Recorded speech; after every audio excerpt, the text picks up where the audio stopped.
Right MP Etela Rajender మీడియాతో మాట్లాడుతున్నారు. ఇప్పుడు లైవ్ చూద్దాం.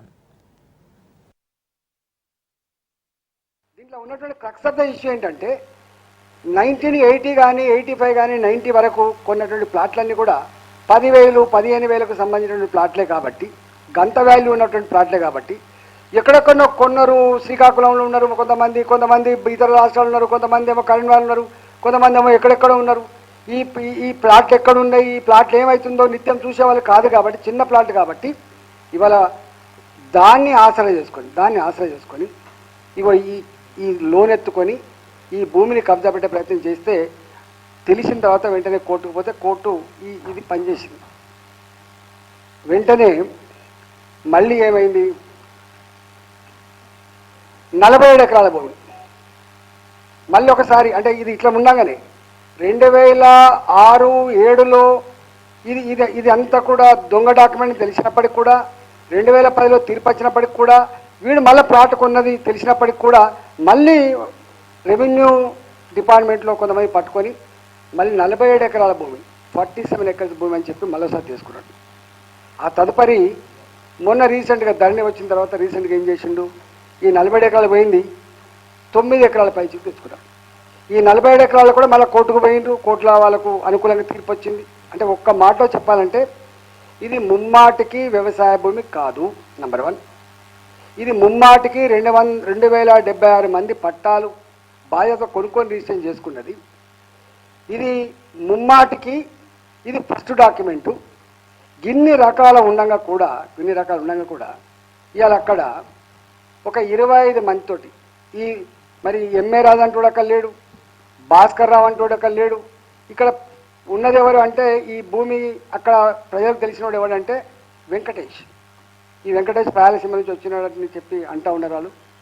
ఈయన ఎక్కడి నుంచి వచ్చినా మాకు తెలియదు, కానీ గతంలో అనేక మందిని బెదిరించి కొంత ఎదురు తిరిగితే దెబ్బలు కొడితే రక్తపాతాలైనటువంటి ఫోటోగ్రాఫ్స్ కూడా మా దగ్గర ఉండే.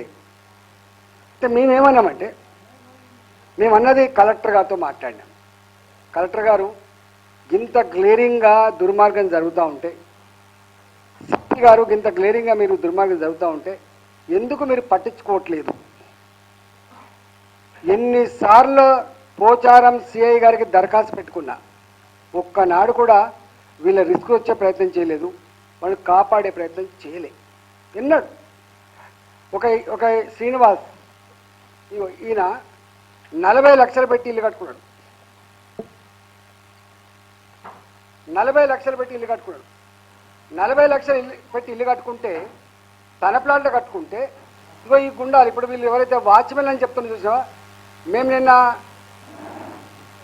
చేసుకున్నామనేది చెప్తుండ్రో, వాచ్మెన్లు అనేది చెప్తుండ్రో, ఈ వాచ్మెన్లు వాళ్ళ నిత్యం పని ఏంటంటే నేను ఇంతకుముందు చెప్పినట్టుగా తాగాలి, తినాలి, మహిళను వేధించాలి, దౌర్జన్యం చేయాలి, ప్లాట్లు గుంజుకోవాలి, వీళ్ళది అది డ్యూటీ.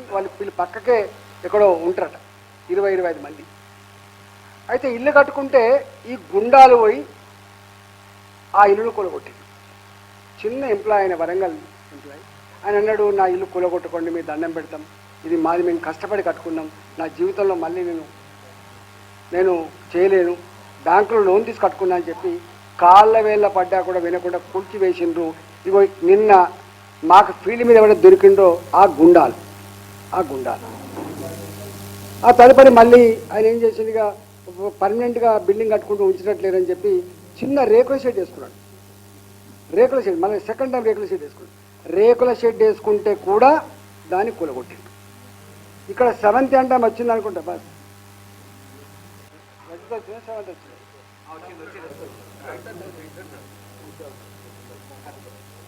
రజిత తన భర్త లేడు, తన కొడుకుతో తన బిడ్డతో ఇక్కడ జీవిస్తుంది. ఇప్పుడు ఆ గుండాలు ఎవరైతే ఆమె తన ప్లాట్ సాఫ్ చేసుకుంటున్నప్పుడు ఆ గుండాలు వచ్చి అడ్డుకుంటే ఆమె పెనులాడిన తీరు, ఆమె చూపిన ధైర్యం మీకు అర్థం కావాలి. ఆమె కన్నీళ్ళు నేను నిన్న కాక మొన్న నారికి వచ్చింది అంతా బాధ్యతలతో వచ్చి, అయ్యా నీ ఇలాకాలో నువ్వు పార్లమెంట్ సభ్యుడివి, మాకు ఇట్లా జరుగుతుందంటే తెల్లారే వస్తాపా అని చెప్పిన. తెల్లారే పోయిన నేను. తెల్లారి పోయే వరకు మంది లేరు. ఎందుకు మంది లేరని అడిగితే రాత్రి వచ్చింది వీళ్ళు, ఇంటింటికి తిరిగిండ్రు, టెంట్ వేసేటోడిని బెదిరించి టెంట్ వేయకుండా చేసిండ్రు, కుర్చీలు వేసేటోడిని కుర్చీ లేకుండా చేసిండ్రు.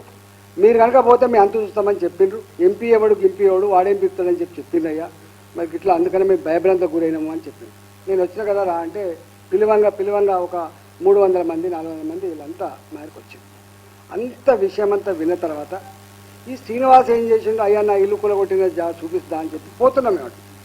అంటే మేము అక్కడ వస్తున్నామని తెలిసి, మేము అక్కడ మీటింగ్ పెట్టామని కూడా తెలిసి కనీసం వాళ్ళు కనుమరుగు అయ్యేటువంటి ప్రయత్నం చేయలేదు, పారిపోయే ప్రయత్నం చేయలేదు.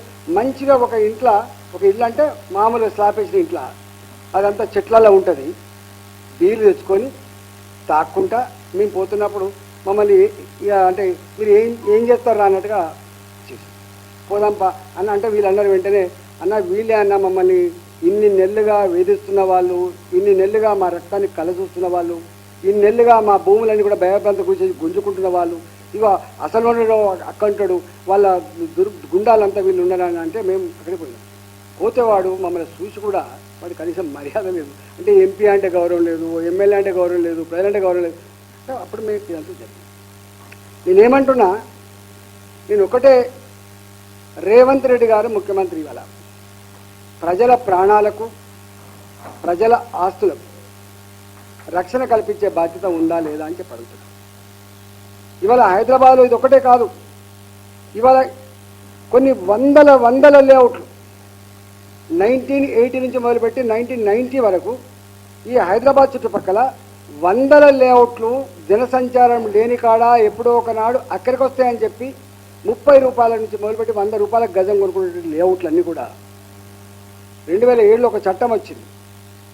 ఆ చట్టం ఏంటిదంటే LRS, ల్యాండ్ రెగ్యులేషన్ చేసుకునేటువంటి LRS స్కీమ్ వచ్చింది, ల్యాండ్ రెగ్యులేషన్ స్కీమ్. ఈ గ్రామ పంచాయతీ లేఅవుట్లన్నీ కూడా